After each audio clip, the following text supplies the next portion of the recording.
Nós vamos começar hoje nossas atividades e colocando aqui, ó. E lamentavelmente Beleza. A nossa equipe sofreu uma perda valiosíssima de um companheiro que é furada embaixo, tá? É um aro, né?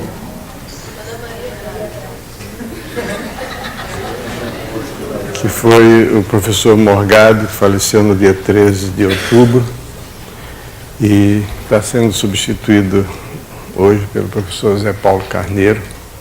Hoje não, essa semana toda. E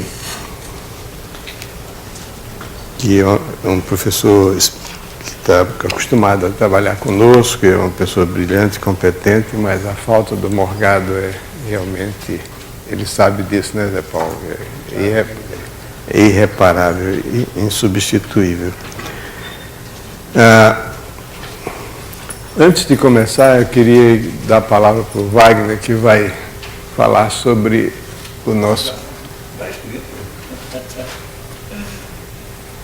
Bom, mas você dizer quais são as aulas, né, de quê? Bom, tá bom. Então eu vou dar aula hoje e amanhã. Sempre a essa hora. Hoje nós vamos falar...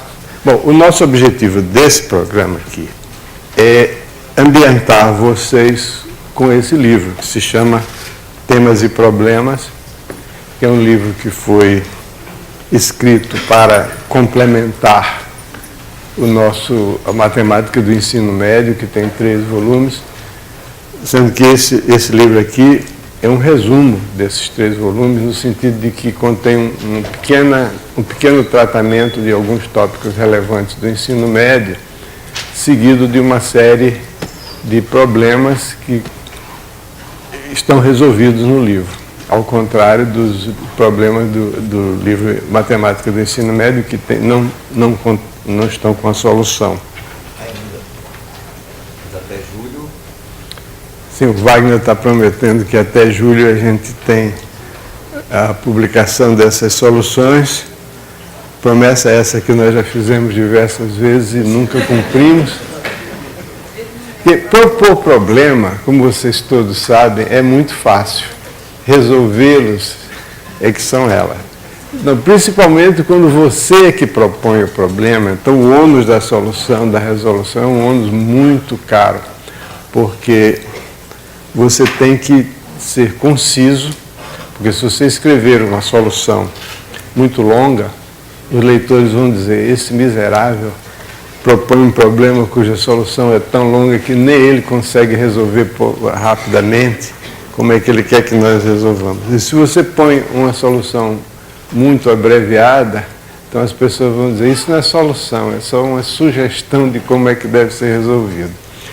Então, em suma, esse livro aqui tem as soluções dos problemas. A primeira parte dele, o primeiro capítulo dele se refere à proporcionalidade, que é uma das noções mais antigas, acabei de chegar do Peru, ainda estou dizendo antiga, um dos temas mais antigos da matemática. Na verdade, a proporcionalidade é uma coisa tão entranhada na noção de aplicação da matemática na vida corrente, que um grande número de pessoas, algumas delas até pessoas supostamente educadas e cultas, se referem a quando uma grandeza é uma função de outra e que é uma função crescente dessa outra, quer dizer, você tem uma grandeza y que depende de x. E quando o x aumenta, o y aumenta também. Então as pessoas, numa situação como essa, costumam dizer y é proporcional a x, o que não é verdade. Sempre, nem sempre é verdade, como nós vamos ver. Muito bem, então o que é que são grandezas proporcionais? Grandezas proporcionais ocorrem quando a gente tem uma correspondência que a cada valor da grandeza x associa um valor da grandeza y, um valor y de outra grandeza. E isso se faz de tal modo que quando x cresce, o y cresce também. ou seja, que y é uma função crescente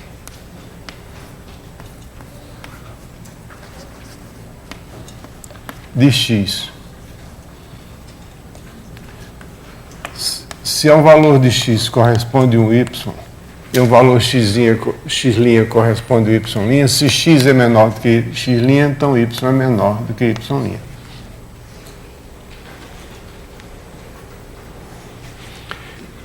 Então a gente diz que y é uma função crescente de x. É exatamente nessa situação que as pessoas que não têm muita familiaridade com matemática costumam dizer que nessa situação que o y é proporcional a x, o que não é verdade. Sempre. A segunda condição para que se tenha proporcionalidade é a seguinte: é quando se x corresponde ao y, então se a nx corresponde a ny, onde n é um número natural. Ou seja, que quando eu aumento a grandeza x tomando múltiplos dela, a grandeza y também sofre um acréscimo que consiste em multiplicar pelo mesmo número natural. Vamos ver uns exemplos disso. Então, numa situação como essa, a gente diz que se tem uma proporcionalidade.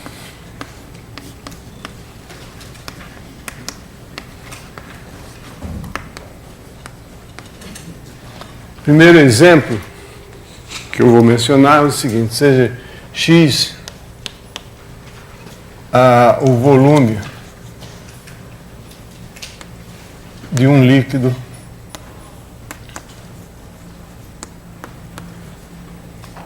homogêneo e y igual ao peso desse líquido. Então, a correspondência que a cada volume daquele líquido associa o peso desse líquido é uma proporcionalidade. As duas condições que nós estipulamos para ter uma proporcionalidade são obviamente satisfeitas. Se eu aumento o volume, o peso aumenta. E se eu tomo 2 vezes, ou 3 vezes, ou 4 vezes o mesmo volume, é claro que o peso fica multiplicado por 2, por 3, por 4, etc. Então, esse exemplo é um exemplo bastante claro, óbvio. O outro exemplo de natureza geométrica é o seguinte: suponhamos que nós tenhamos 2 retas paralelas e uma terceira reta que é transversal a ambas, não é paralela a elas. Então, para cada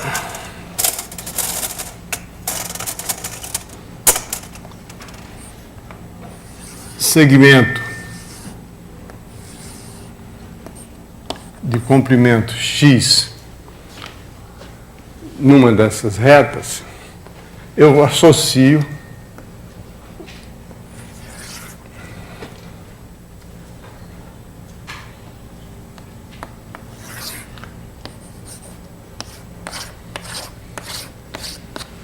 a área do paralelogramo que tem aquela base x e o lado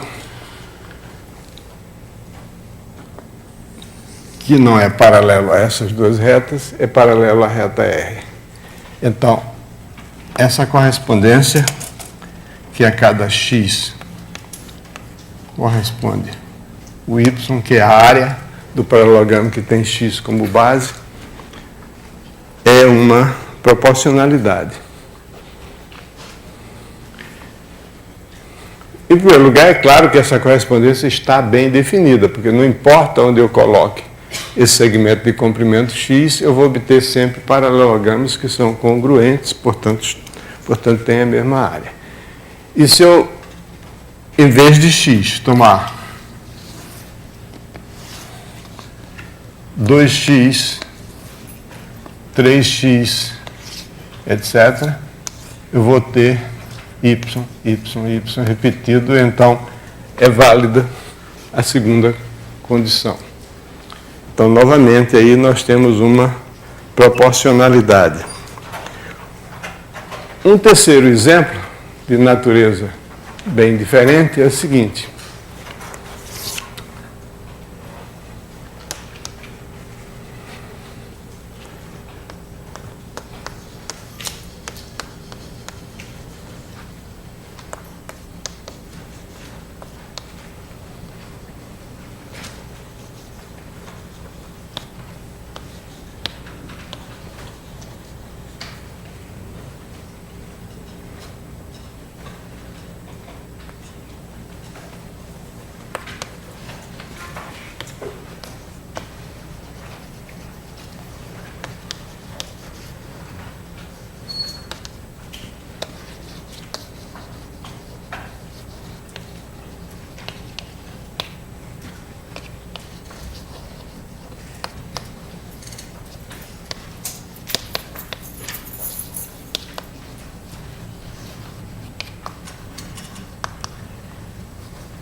Eu chamo de C de Y, é o capital resultante de uma aplicação de X, de uma quantia X na caderneta de poupança, após um tempo T. Esse T é fixo. Eu vou considerar isso como sendo uma função só de X e vou supor que os juros estão fixos. Não vou... Aliás, não precisa mencionar que os juros estão fixos, não. Os juros estão fixos por um mês, aquele juro está determinado. Então, a cada investimento X que eu faço, após T meses, eu tenho um rendimento Y. O rendimento não, o montante é Y. Então, essa correspondência que a cada X associa o Y é uma proporcionalidade. Porque quanto mais eu aplicar inicialmente, claro, eu espero que o montante vai ser maior. Então, a condição 1 é óbvia.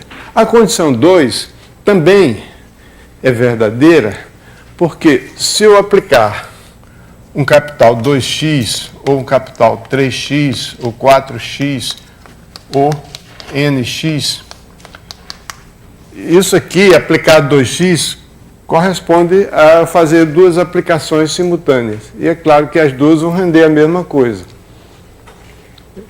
Portanto, o C de nx no tempo t é fixo.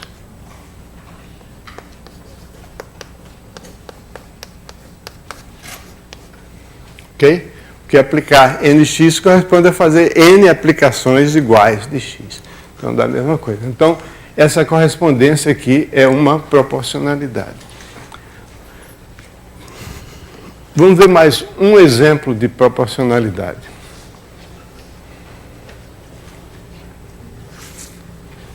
Vamos supor que eu tenha agora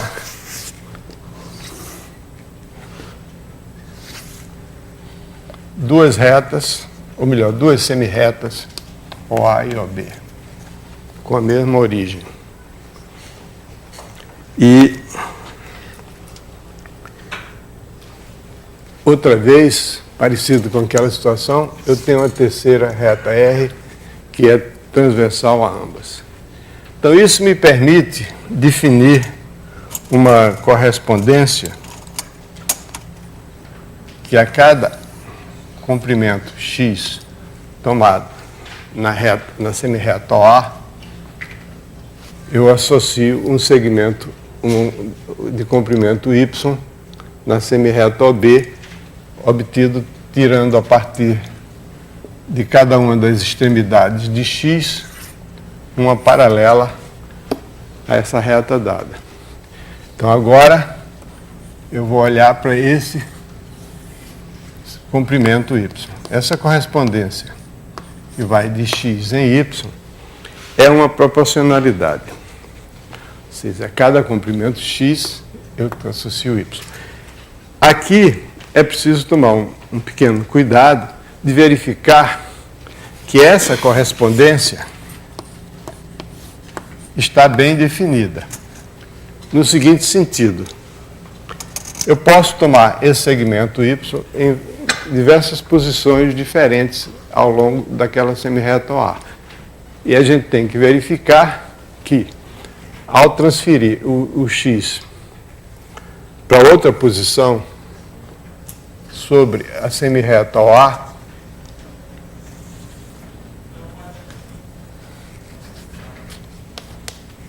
se eu mantiver o comprimento de X, o comprimento X constante, o Y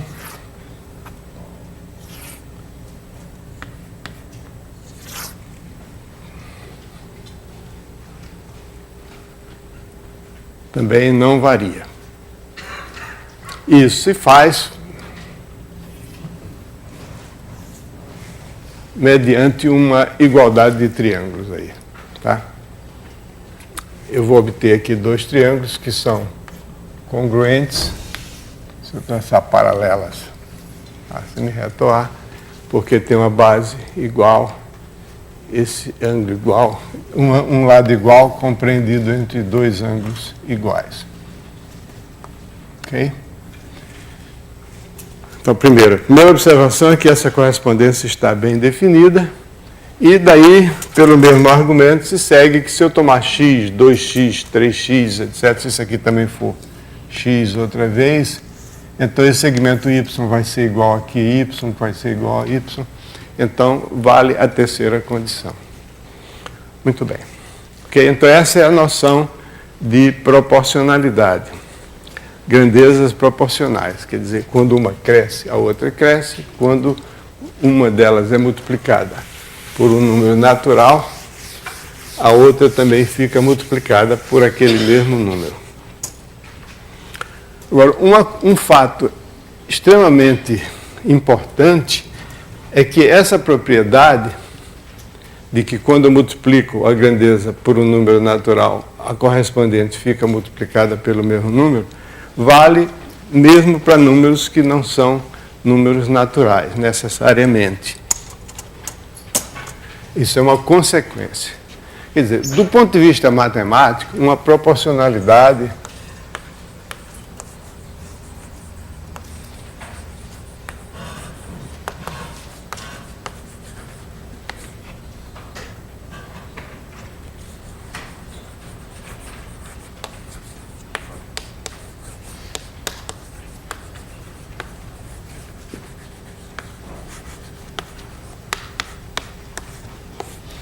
o primeiro ano do ensino médio é montado em cima de uma ideia, eu não sei se essa ideia foi realmente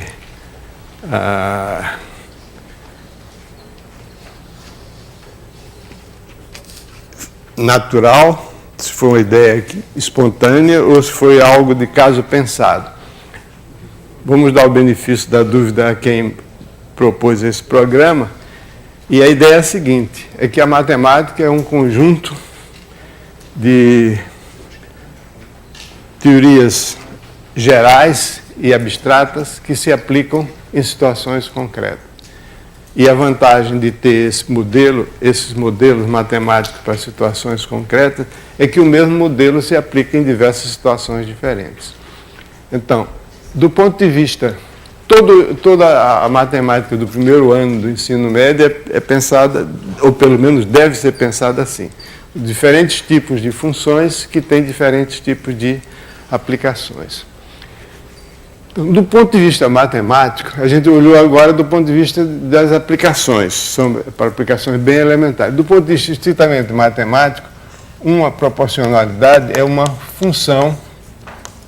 Eu vou olhar só para a grandeza. Existem grandezas que assumem valores negativos e têm medidas negativas, como, por exemplo, temperatura e outras.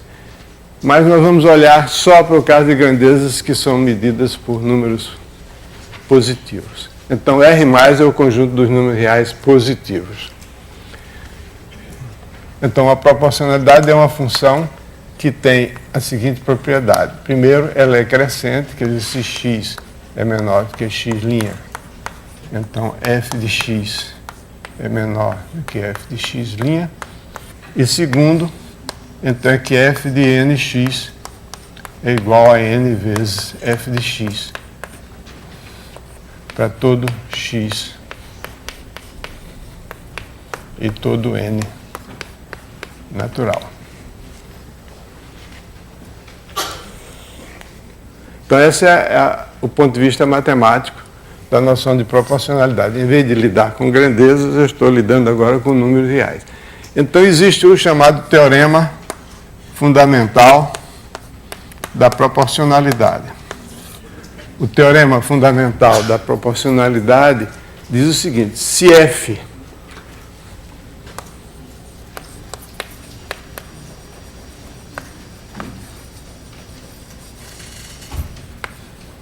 é uma proporcionalidade, então f de cx é igual a c vezes f de x, qualquer que seja o c real, positivo, e qualquer que seja o x também. Ou seja, se vale essa relação para n natural, então, diante da condição 1, vale também essa relação para qualquer c número real.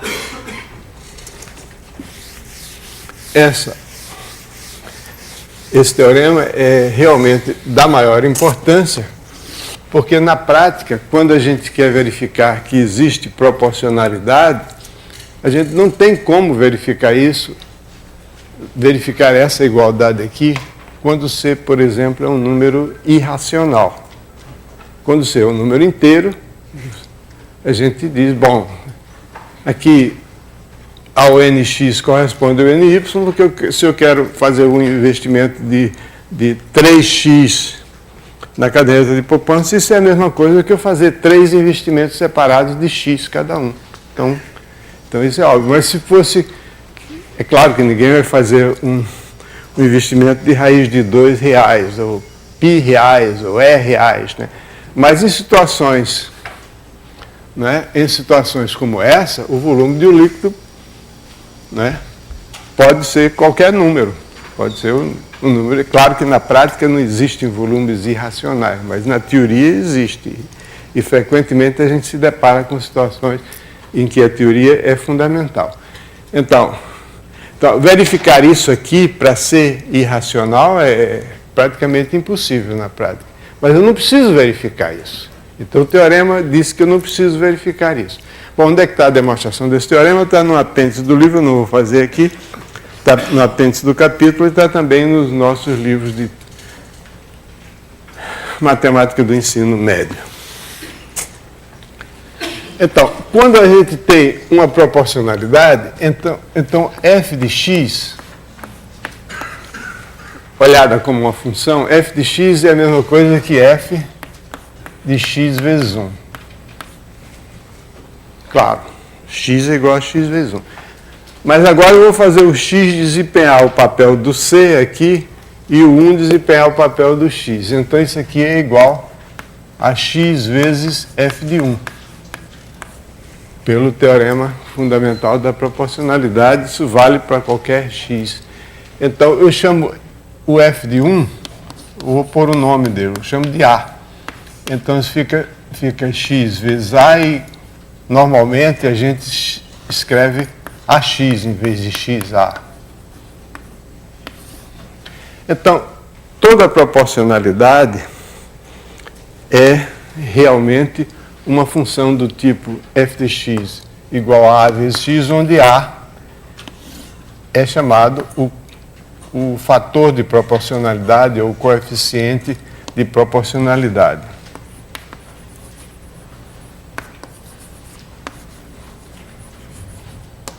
Fator de proporcionalidade, A. Vocês vão encontrar em muitos livros a definição de proporcionalidade. Duas grandezas são proporcionais quando existe uma constante chamada constante de proporcionalidade, em geral chamada de K, o fator de proporcionalidade, tal que y é igual a Kx. Essa definição é absolutamente correta do ponto de vista matemático, e do ponto de vista prático não é a melhor. E do ponto de vista didático também não é a melhor definição, porque se eu só vou dizer que duas grandezas são proporcionais utilizando essa definição, eu tenho o encargo de determinar o K. Esse K, que é o fator de proporcionalidade, às vezes é interessante. Por exemplo, aqui no exemplo 1, o K, que é o fator de proporcionalidade, chama-se a densidade do líquido. Não é? No exemplo 2, o exemplo 2, o y é igual a Kx, o K... Bom, eu estou chamando de K, mas eu devia chamar de A, né? Estava falando na definição dos livros e mudei depois. Vamos chamar de A. Então, o A, que é uma letra adequada, é a altura. É esse aqui. Y é igual a AX. Aliás, cabe aqui uma observação que é o seguinte, aqui as pessoas dizem, bom, para que eu preciso desse exemplo, para que eu vou verificar que quando eu tomo x 3 ou 4 ou 5 vezes, o y fica 3 ou 4 ou 5 vezes maior, se eu já sei a fórmula da área do paralelogramo, que é a base vezes a altura, então não precisa disso. Acontece que para você provar que a área do paralelogramo é igual a base vezes a altura, você vai precisar desse argumento. Tá? Então, vocês se lembram como é que você define? Você começa com a área de um retângulo. Isso vem desde o tempo de Euclides, que dizia que dois retângulos que têm a mesma altura estão entre si, assim como as suas bases. Bom, então esse fator de proporcionalidade, nessa definição aqui, ele é um encargo adicional que pode ser dispensado se a gente adota essa definição. Porque muitas vezes esse fator de proporcionalidade não só é irrelevante, mas é complicado. Por exemplo, nesse caso aqui, tá? Nesse caso aqui, o y é igual a AX. Esse caso é o caso que a gente utiliza quando vai resolver problemas de geometria usando o chamado teorema de Tales, né? Que é uma certa controvérsia histórica, por que esse teorema é chamado de teorema de Tales. Na França, no Brasil, ele é chamado de teorema de Tales. Na Alemanha, não é. O teorema de Tales, na Alemanha, é o teorema que diz que todo ângulo inscrito numa semicircunferência é reto. Se eu olhar no livro alemão, o teorema de Tales é esse. Bom, deixa para lá. Então, quando a gente resolve o problema, usando a lei, o teorema de Tales, a proporcionalidade no triângulo, né? Você tem aqui um triângulo, você traça uma paralela à base do triângulo, divide o lado oposto em segmentos proporcionais aos lados adjacentes, mas a constante de proporcionalidade não aparece. E não aparece. Se fosse aparecer, esse A aqui é o seno desse ângulo, tanto faz desse como desse. Esse aqui, digamos que seja o ângulo alfa, e esse aqui seja o ângulo beta. Então, esse aqui é o seno de alfa sobre o seno de beta. Mas não precisa, absolutamente desnecessário, ninguém usa isso. Então, para que dar uma definição de proporcionalidade que usa um encargo adicional para a pessoa verificar que há proporcionalidade, quando, às vezes, determinar esse K é acima dos conhecimentos dos alunos, né? De modo que essa observação. Em alguns casos, o fator e a constante de proporcionalidade é interessante, como aqui a densidade. Aqui o fator de proporcionalidade é chamado o juro, em geral é escrito não como K mais 1 mais I.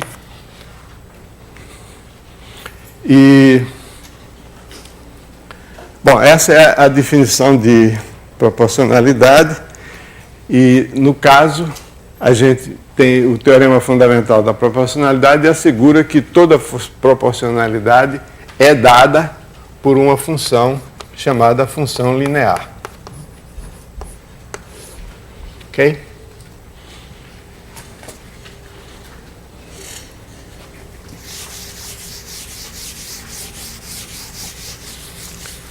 A noção de proporcionalidade,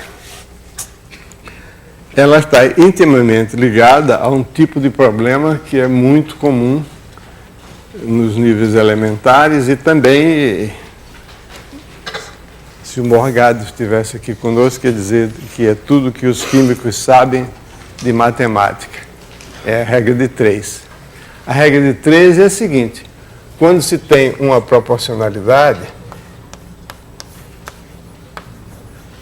se, por exemplo, a um valor x1 corresponde o y1 e ao valor x2 corresponde o y2, então, se a gente conhece 3 desses números, o quarto fica determinado. E a regra de 3 consiste exatamente nisso. Conhecendo 3 desses números, a gente determina o quarto. Isso porque o y1 é igual ao ax1, o y2 é igual ao ax2, consequentemente, o y1 sobre y2 é igual a x1 sobre x2. Ou a mesma coisa que o x1, o y1 sobre x1 é igual a y2 sobre x2. Qualquer uma dessas duas maneiras de escrever essa igualdade, é a mesma coisa, só escrito de duas formas ligeiramente diferentes, se chama uma proporção. Se conhecemos 3 elementos na proporção, o quarto fica determinado. Isso é o que se chama uma regra de 3. Ok? Mas para ter uma regra de 3, é necessário que se tenha uma proporcionalidade. Eu até agora usei a palavra proporcionalidade sem nenhum qualificativo adicional.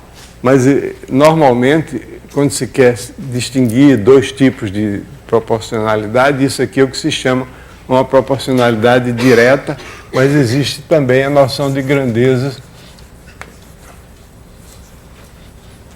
inversamente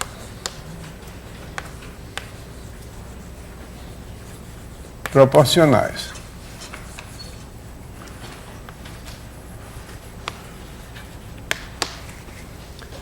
Grandezas inversamente proporcionais são grandezas que estão relacionadas de tal modo que a cada valor de uma delas corresponde de forma unívoca a um valor da outra. E agora é o seguinte, que quando uma aumenta, a outra diminui. Se ao valor x corresponde o valor y, e ao valor x' o y', então quando x é menor do que y', o y', quando x é menor que x', o y' é menor do que y. Então, são as grandezas que são... y é uma função decrescente de x. E a segunda condição é que se ax corresponde a y, ao nx corresponde 1 sobre n y. Quer dizer, quando uma das grandezas é multiplicada por um número natural n, a segunda fica dividida por n. Então, isso aqui são grandezas inversamente proporcionais. Nesse caso, é equivalente dizer que quando y e x são grandezas inversamente proporcionais, é que o y é diretamente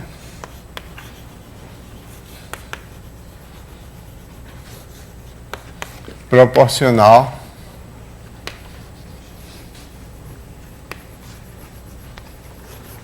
ao inverso de x. Nesse caso, o y é igual a A vezes o inverso de x, portanto, é igual a A sobre x. Por exemplo,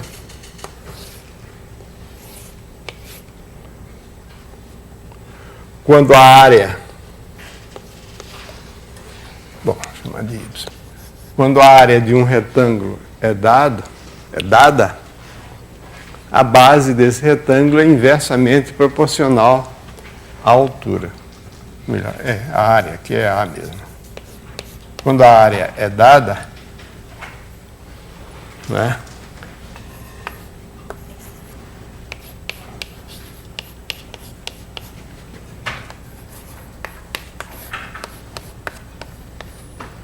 Então, a altura é inversamente proporcional à base e a base é inversamente proporcional à altura. Quer dizer, se eu quiser construir um retângulo de área A, cuja base seja o dobro dessa base aqui, a altura tem que ser a metade.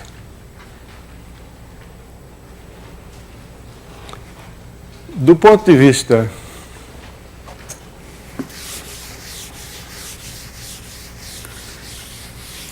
geométrico, e é muito importante na prática, tão importante que esse fato é usado frequentemente em situações, principalmente situações financeiras, mas também físicas.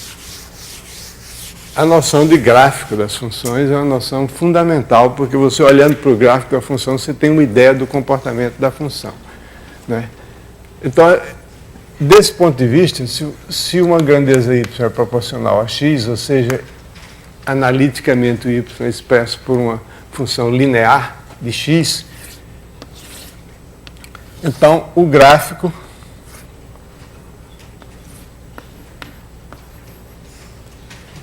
dessa relação o gráfico é uma linha reta, né? No caso, como nós estamos considerando somente para valores reais de x, positivos de x, é uma semi-reta, tá? Enquanto que aqui nessa situação o gráfico muda radicalmente. Y igual a sobre x, o gráfico é uma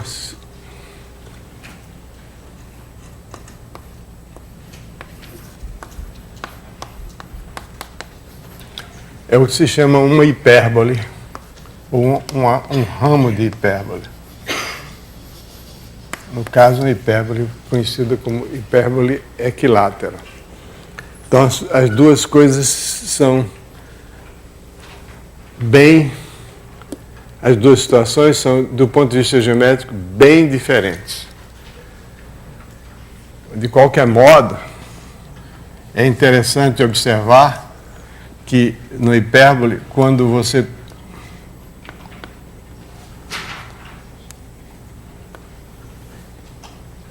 duplica o x, você toma, por exemplo, 2x, essa altura aqui fica sendo, se isso aqui é y, isso aqui é y sobre 2.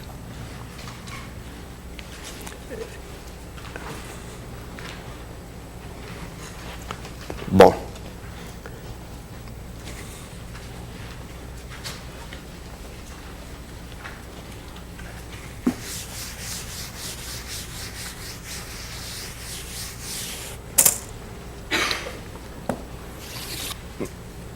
Na prática, em diversas situações, uma grandeza ela não depende só de outra, e depende, em geral, de várias outras, então tem uma função de várias variáveis. Então, tem a noção de grandeza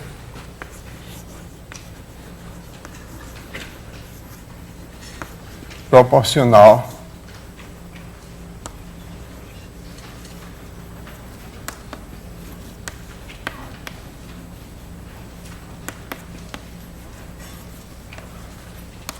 Então, a gente tem, por exemplo,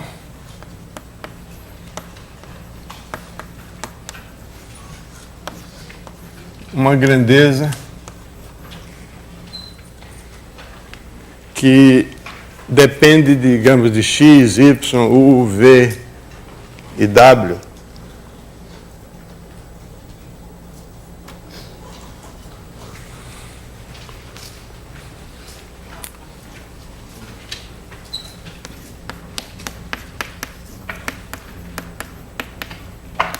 Vamos supor que f depende diretamente proporcional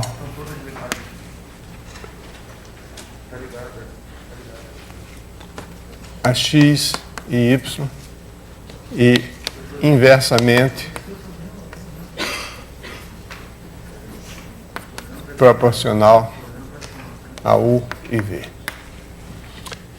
Isso significa o seguinte, que se eu olhar somente para x como variável e fixar y, u, v e w, então a f, se eu fixar as demais variáveis, a f é uma função crescente de x e que quando x duplica, triplica, etc., o f fica duplicado, triplicado, etc. A mesma coisa para y.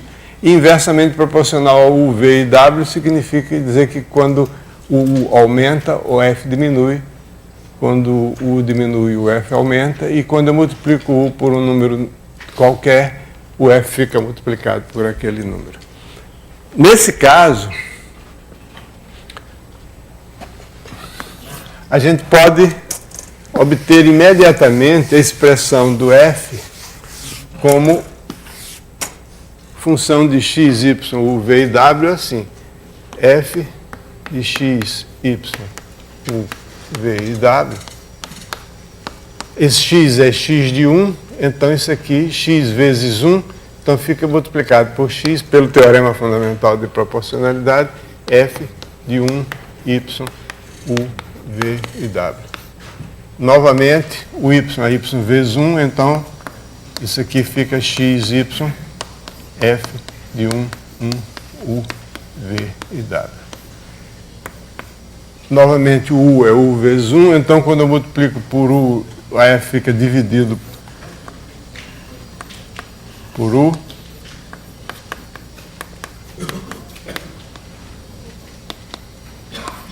Finalmente,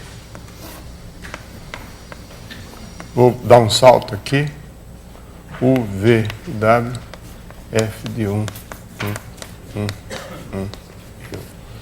Isso aqui a gente chama de A, que é a constante de proporcionalidade.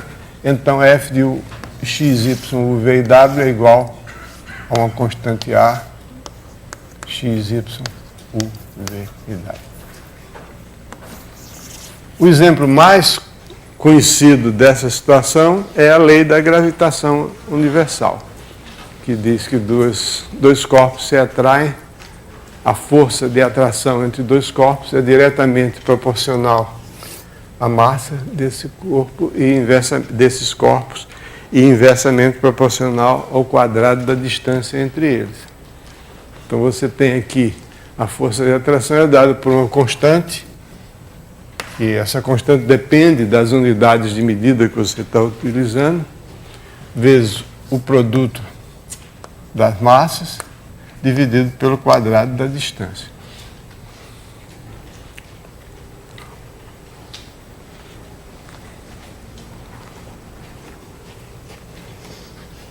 Bom,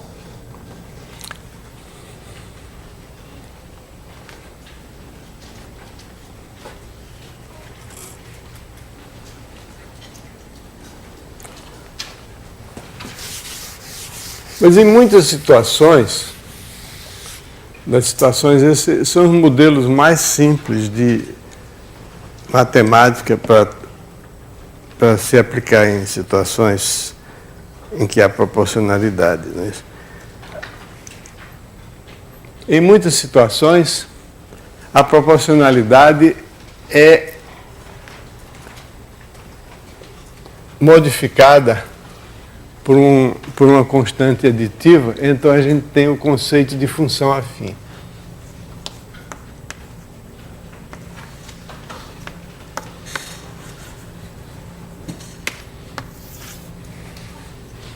Uma função afim é uma função real de variável real do tipo f de x igual a x mais b,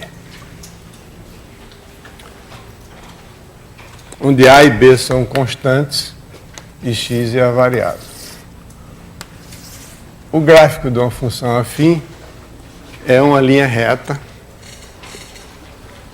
e há várias maneiras de ver isso. Essa linha reta corta o eixo dos y num ponto de ordenada B,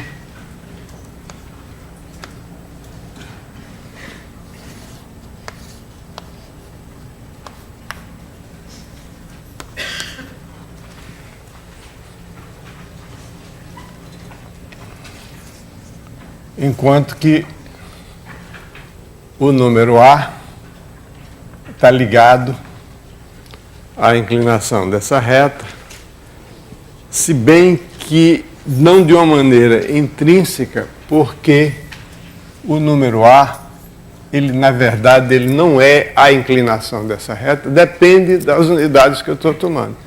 Muito frequentemente, x representa um tipo de grandeza e y representa outro tipo de grandeza. Por exemplo, isso aí pode ser a função que modela um movimento uniforme sobre uma reta. Então, o x aí é o tempo e o f de x é o espaço percorrido no tempo x. Então, você tem duas grandezas de natureza bastante diferentes. Aqui é tempo, aqui é espaço. Então, você não pode dizer que você usou a mesma unidade para representar ambas as grandezas. Então, dependendo do tipo de unidade, e em situações diversas, há a conveniência de modificar drasticamente as unidades. Então, não é bom chamar isso aqui de inclinação da função, ou coeficiente angular da função, porque não é uma noção muito precisa, e sim, esse A aqui é a taxa de crescimento.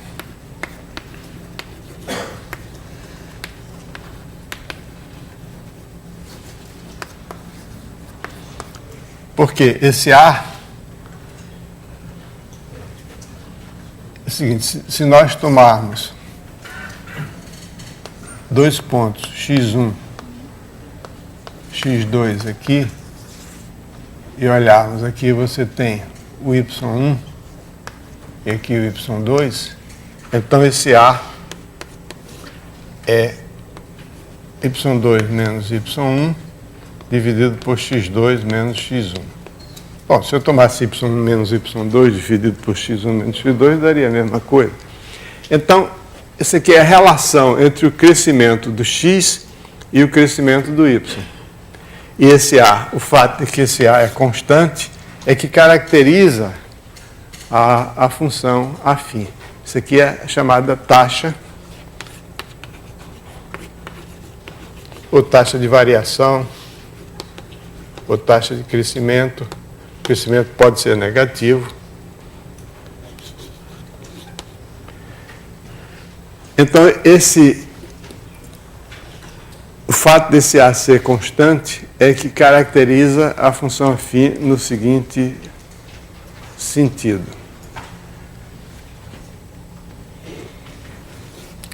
Na verdade, existe o teorema de caracterização.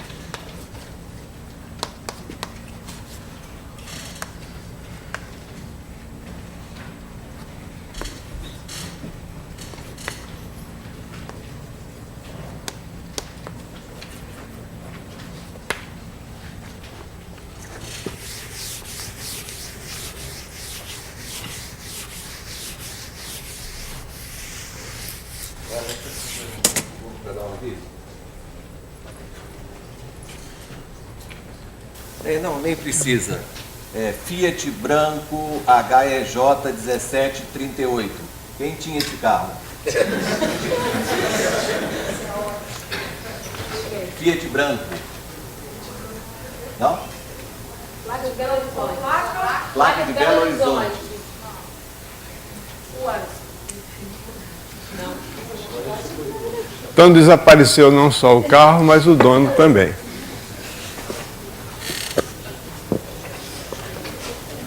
Voltamos. Bom, então o teorema de caracterização das funções afins é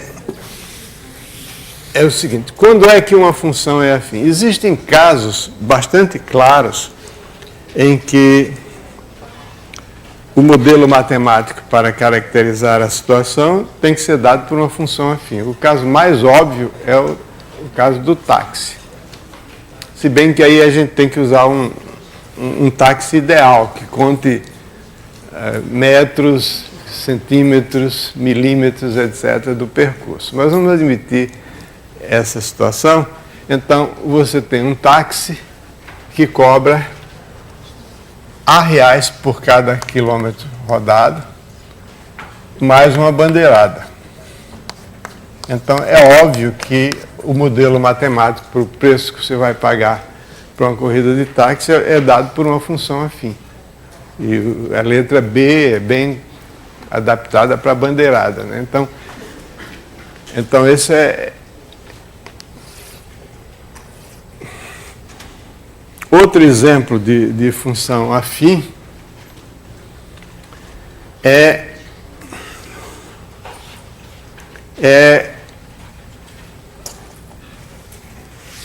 a relação entre temperatura medida, por exemplo, em graus centígrados e temperatura medida em graus Fahrenheit.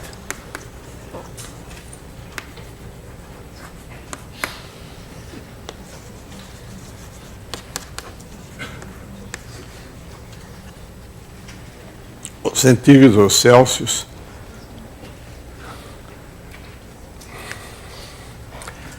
Aqui, na escala de centígrada, a temperatura do gelo, da fusão do gelo, no momento que o gelo começa a derreter, a temperatura dele é 0 graus, enquanto que 100 é a temperatura da água em ebulição. Por algum motivo, em graus Fahrenheit, a temperatura da difusão do gelo é 32 graus Fahrenheit, enquanto que a temperatura da água em ebulição é 212. Ingleses são ingleses. A direção é do lado esquerdo, a mão é do lado esquerdo. Tem uma moeda chamada half crown, mas não tem uma moeda chamada crown. E assim por dentro. Tá? Não vamos discutir. Existe isso. Tem pessoas que só se sentem à vontade quando a temperatura é medida em Fahrenheit, simplesmente porque se acostumaram desde pequeno com isso. Então, o problema é o seguinte: você tem uma temperatura X em Fahrenheit, a mesma temperatura é medida em centígrados, será f de x.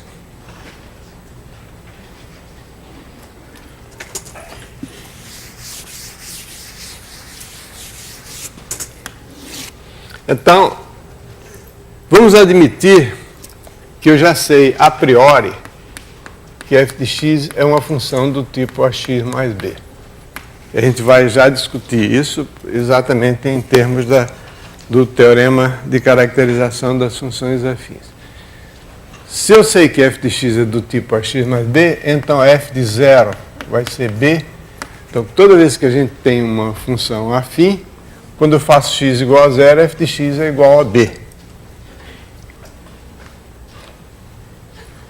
Então, o b vai ser, o f de 0 é, desculpe, eu estou chamando ao contrário, né? Eu não sei se eu quero transformar a Fahrenheit em...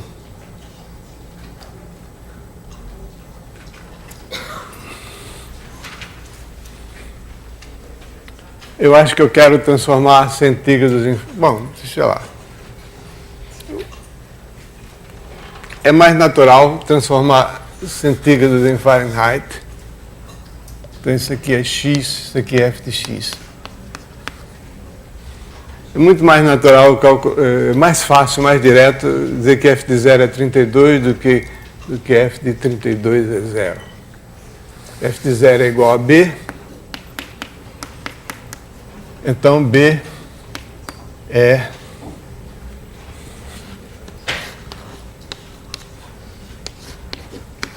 B é 32. Então, a minha função f de x é igual a x mais 32. Então, a minha função é transformar graus. Eu sei uma temperatura em graus centígrados, quero saber qual é o valor da mesma temperatura em graus Fahrenheit. Isso me deixa o A. Para determinar o A, eu sei que o f de 100 é igual a 212. Então, 212 é igual a 100A mais 32. Então, 100A é igual a 180. A é igual a 1,8. Então, f de x é igual a 1,8 x mais 32. Então, essa é a função afim que transforma graus centígrados em graus Fahrenheit. Por exemplo, uma pergunta seguinte: qual a temperatura que é medida pelo mesmo número, tanto em graus centígrados como em graus Fahrenheit?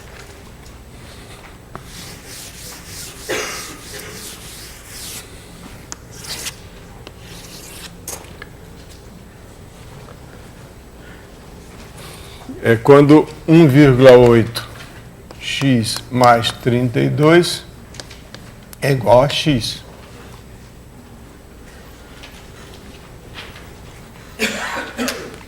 Então, isso aqui dá x igual a menos 40. Isso aí eu fiz a conta. Então, menos 40 graus é a mesma temperatura, tanto em Fahrenheit quanto em graus centígrados. Ok? Por incrível que pareça, eu já sofri essa temperatura. Não no couro livre, né? Mas já estive presente no lugar onde a temperatura era a mesma, tanto em graus Fahrenheit como graus centígrados. Não é todo dia, né? Mas alguns dias era.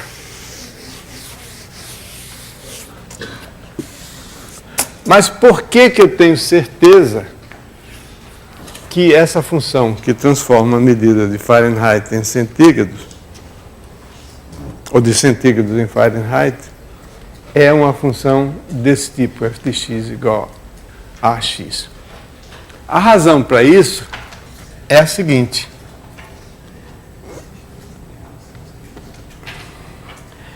é que quando a temperatura em graus centígrados aumenta, um acréscimo H de temperatura, esse acréscimo aqui é 1,8 vezes H em Fahrenheit. Não importa se estou passando de 0 graus para H graus, ou de 3 graus para 3 mais H graus, é sempre a mesma coisa, sempre o aumento. Ou seja, f de x mais H menos f de x não depende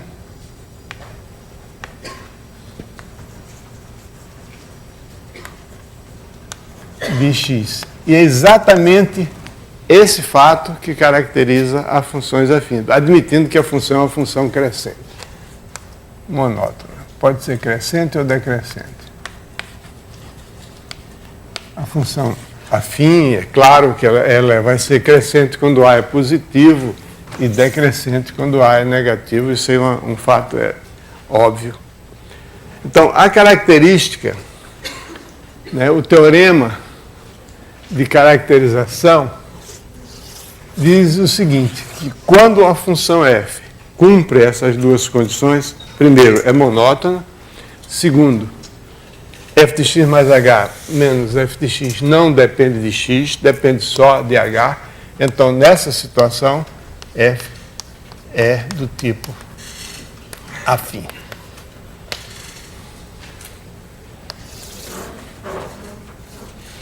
Esse é o teorema de caracterização das funções afins que está demonstrado como um apêndice desse capítulo. Nós não vamos fazer isso aqui. Então, nesse caso aqui,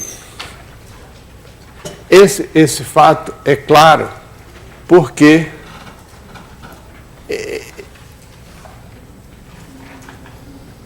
a temperatura, em última análise,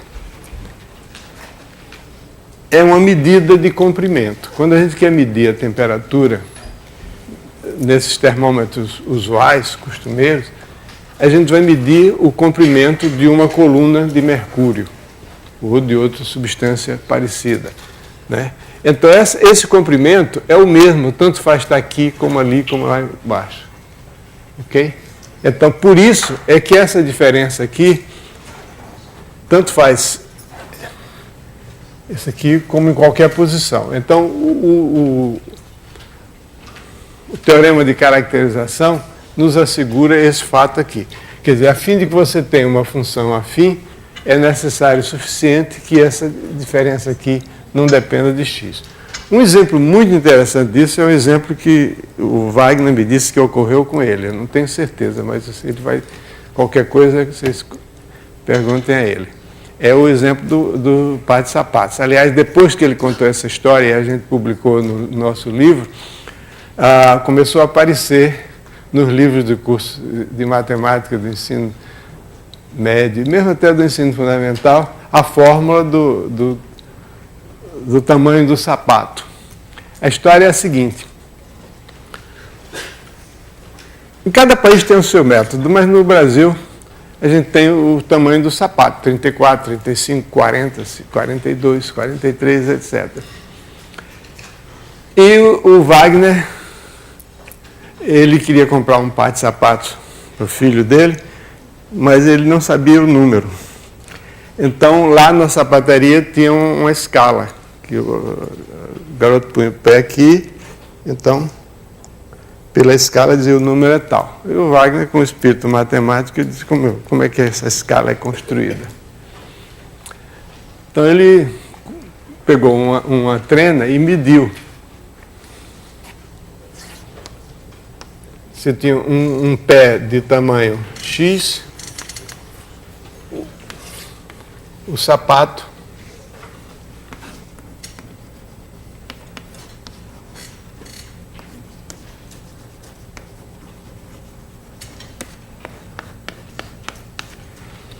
um pé que mede X centímetros, o tamanho do sapato é f de x. Então ele percebeu imediatamente, quando ele olhou para a escala, que tinha um lugar para botar o calcanhar, e então aqui tinha a pessoa punha o pé aqui, e a graduação na escala, ele percebeu que era, quando passava de um número para o seguinte, era a mesma distância. Quer dizer, do 31 para o 32 era a mesma distância do 41 para o 42, do 37 para o 38. Então, ele verificou que essa diferença aqui não depende de onde você começa, depende só do H. Então, ele percebeu que essa função era uma função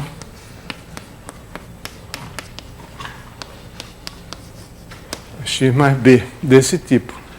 Então, para determinar, quando você tem uma função afim, para determinar os coeficientes a e b da função afim, você precisa ter dois valores da função. Claro, você tem duas incógnitas, precisa de duas equações.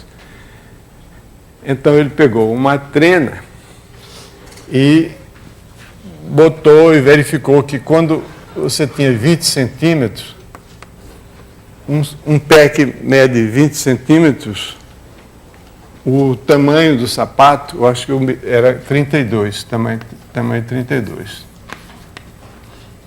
Tá certo? Você se lembra ainda, Wagner? Não lembro, não. Eu acho que era 32. Depois ele pegou o comprimento 28 centímetros e foi olhar, o tamanho era 42.